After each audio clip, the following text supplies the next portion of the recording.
Welcome to Baz Travels.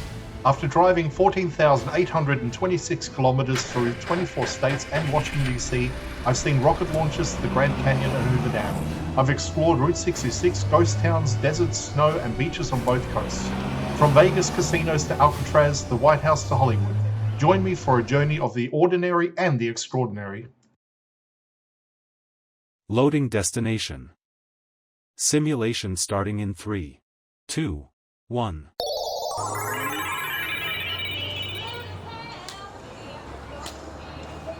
To look around, move your phone or tablet. Click and drag if on a computer or move your head if using a VR headset. Please like and subscribe. This part of Las Vegas Boulevard sits in the center of the Strip and is surrounded by a mix of long-established properties, small venues and mid-sized attractions that have grown and changed over the years. The area includes resorts that have been part of the Strip for decades as well as modern additions that reflect how the boulevard continues to evolve. One of the most recognizable landmarks on this stretch is HARRAH'S Las Vegas, a resort originally opened in the 1970s under the name Holiday Casino, before being rebranded in the 1990s by Harrah's Entertainment. The property has expanded and renovated multiple times, and today its frontage includes restaurants, bars, and theaters that occupy almost the entire length of this block. Many of the shows advertised along the exterior tie into long-running residencies that have become part of its identity. Further north along the same side of the Strip is the Best Western Plus Casino Royale.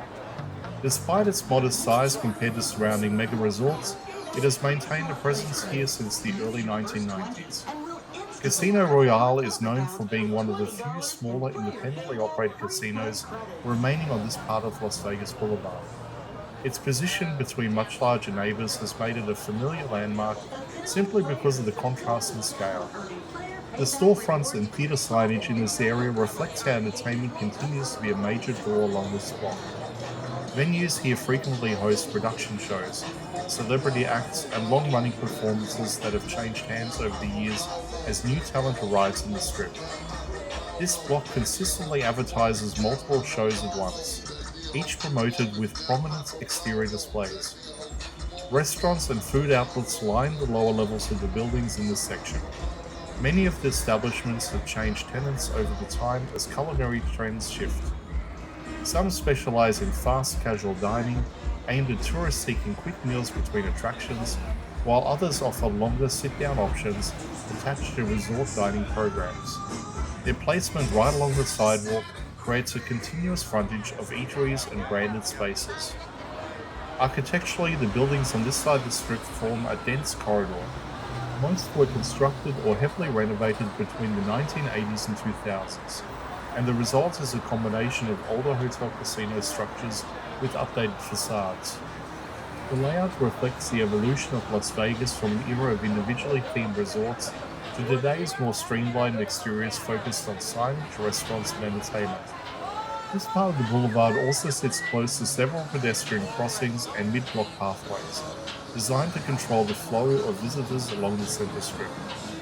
The buildings rise directly from the sidewalk, with minimal setback, which gives this corridor a more compressed feel compared to the wider entries and plazas further up the boulevard.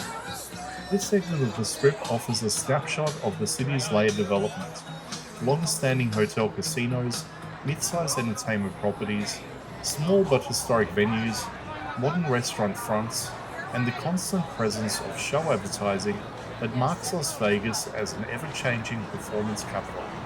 It represents the transition between the large mega resorts to one side and the slightly older mid-strip properties to the other, capturing a blend of eras that continues to define this stretch of Las Vegas Boulevard.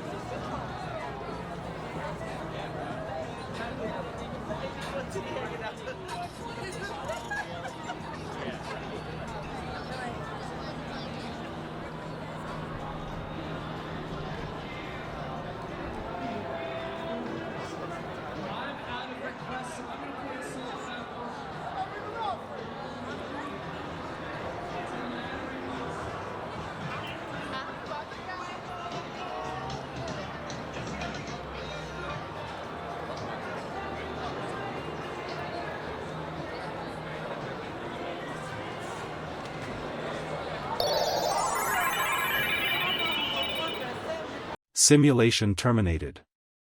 Please comment, like and subscribe.